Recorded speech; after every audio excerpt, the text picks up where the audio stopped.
Well, holy shit. Did you know the Browns won the championship 61 years ago in 1964? I'll bet you did. I'll bet you did because coach has told you 100 fucking times that they flipped the 46 and the 49 into a 64. Well, guess what? It's here. 61 years later. Yankees time, baby. Let's go Brownies. Okay. So, Ohio State Buckeyes captain passed away as I told you. He was the 1986 captain. Not bad. And then anything else super interesting? 330. That's like a repeat. Yeah. He was teammates with Chris Carter. Okay, so Chris Carter, coach, had been on coach's radar. He just kept forgetting to bring it up. Jimmy Carter seems like the connection there, especially now the Eagles have actually won the Super Bowl. Okay, it seems even more likely that that's what was going on there. Travis Kelce needs time to decide on his potential future before he joins up with Tom Brady and Gronkowski on the Browns. We're cool with that. Maybe even have Njoku and just have like a three tight end monster, like the greatest three tight ends ever by a mile. Let's see. Can Stanford Maxime Renau be a first round pick in the NBA draft? Coach really wants to make this part clear. He's still not sold that it's not Stanford and Bucks over Clippers. I understand, we're going to lean towards the other one, but I'm telling you, do not completely count them out. I'm certainly going to have some picks that say that. Brittany Mahomes, in quotes, crying, so you know it's fake. The NFL Combine begins February 27th, not far away at all. And then, let's see. So here is Chris Carter. Now, I fucked up his name, so give me 1 second. We'll pop it up, and then we'll roll right back over. Where was Chris Carter again? I made sure to do it right. Oh, that's just her. Nope, that's his brother. Here we go. Graduel Christopher Darwin Carter. Okay, so let's go back to Chris here. He's a receiver in the NFL, considered one of the greatest of all time. He's from Troy, Ohio, and he went to Ohio State, as mentioned, 84 to 86. Those are some good numbers. 1101 receptions, 13899 receiving yards. Let's see. Buddy Ryan says all he does is catch touchdowns.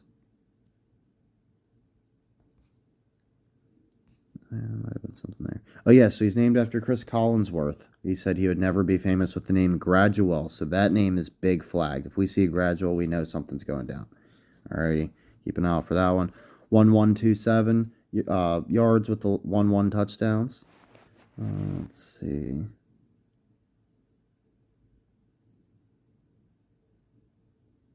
Left Ohio State holding the school record for receptions, 168, gaining 2725 yards, hopefully for 2025. And what else we got? It's in the Ohio State Varsity O Hall of Fame. 22-yard touchdown against the Cardinals.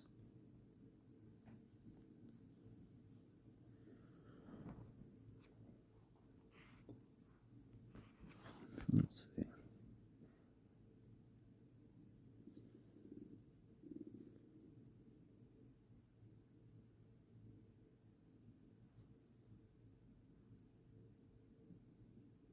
So Jerry Burns retired and they hired a Stanford head coach. Okay, Dennis Earl Green. He's in the Vikings Ring of Honor. He died at age 67. Went to Iowa. Played for the BC Lions. There's a lot going on there, right? Yeah, Hawkeyes and Cardinal. And here's where it's really like, okay, we might really be onto something. So they're giving you the Lion. They're giving you the Hawkeye. They're giving you the Cardinal. Okay? That's a threefer. And then look at this fucking team. The California Redwoods, which changed its name to the Lions. Whoa. So here's your Lions / Redwoods. Okay. They played at Spartan Stadium too. Like, holy shit, dude. Are you kidding? The Portsmouth Spartans. Oh yeah, he was second African American coach in history behind Art Shell. He married a Seneca Indian. His father died from an appendix.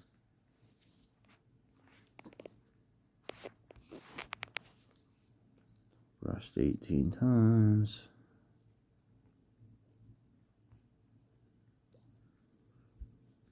So back to Carter, 151 yards.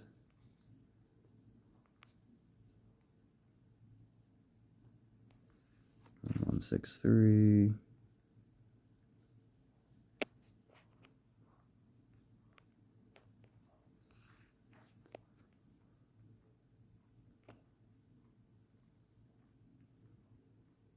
What did he apologize for? He said something. Oh, yeah, he told everybody at the Rookie Symposium to get a fall guy they can trust and blame if they get in trouble. That's fucking hilarious. 1,100 tackles. There's 11 again. 18 fumbles. 505 yards. So he has a son, Deron Carter, and he's the younger brother of ex-NBA player and coach Butch Carter. So let's take a look at Clarence Eugene Butch Carter. Clarence's parents have a real nice marriage, and Clarence's parents didn't do good at marriage. Everybody from the 313. Alrighty, June 1-1. There's your 11 again. Okay. He played college basketball at Indiana. He's from Springfield, Ohio. Went to Middletown. Chris Middletown. Let's see. He played for he played for the Cincinnati Slammers. As well as the Cincinnati Slammers were from Lima, Ohio, in 1984. Okay, originally the Mixers. Coached by Herb Brown. So Herb Brown, brother of Lawrence Brown from Brooklyn. Right, we like that a lot, don't we? We've had Lawrence flagged. Stony Brook Warriors / Patriots. And look, the ownership of that team, Jerry Robinson, until it was taken over by Jerry Gordon in 86. So 84 to 86, Jerry Robinson. You get the other Jerry Gordon for the last season. What do you know? Let's see. Swept by the Kansas City Sizzlers. They played Evansville Thunder. Evans has been flagged. They tried to relocate to Canton, but it did not work out. There's Deron Christopher Carter. He also played for the Lions and the Elks, the Edmonton Elks. I saw the Edmonton Elks a second ago, too, and forgot to call it out. Like I said, still think it might be Stanford and the Bucks, just saying.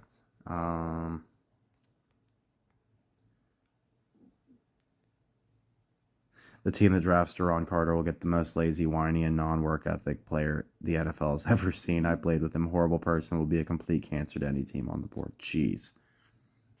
That is a biting endorsement. 909 yards for 75 per game. 75 catches. 1.575 million. 75 palindrome. 25,000. Hopefully for 2025.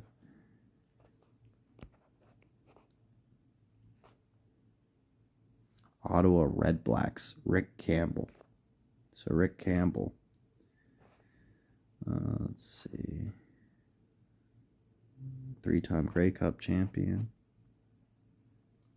Partnered up with Don Matthews. You always gotta have a Don. Same with the Kelly. You got Mike Kelly there. Cavis Reed, Andy Reid. So there's the Ottawa Red Blacks. What a name, right? So back to the show. 61 passes. Kenny Stafford, so nephew of Chris Carter. Okay, he played for the Pittsburgh Power of the Arena Football League. I was classmates with a Pittsburgh Power dancer, so that's funny to coach. Coach remembers looking at the Pittsburgh Power and thinking they were like the cheerleaders, thinking they were very odd, and it was one of the things that really got Coach thinking, like, are these horses or what? Alrighty, so let's see. Columbus, Ohio.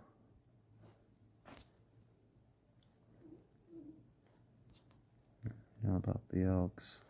242.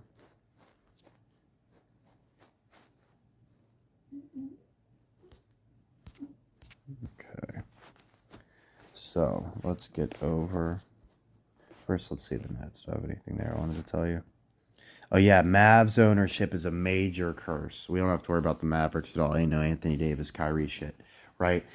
The owner didn't even acknowledge Dirk Nowitzki when he was rattling off, like, champions with a great work ethic. Like, when saying why he won't miss Doncic, he didn't even bring up Nowitzki. There's a fucking statue of the dude outside of the building. He brings up Shaq, who was notoriously lazy as fuck and couldn't even shoot free throws. Fucking amazing. Let's see. The reason they got rid of Luka is they didn't want to pay him. They were trying to hardball him on the max extension. That's a fucking great move. Media will condition everyone to believe Tom Brady is going to get revenge on Eagles next year. Doesn't that sound right? Because we've got the Eagles going to the NFC Championship with the Browns beating them, and around the other, or with the Lions beating them, and around the other side it's going to be Browns versus Broncos, right? So they'll have everybody thinking the Browns are going to smack the shit out of the Eagles. So when the Lions beat the Eagles, they'll be like, "Oh, the Browns are going to beat the Eagles or beat the Lions even harder." So that's how that's going down. Coach calling it now.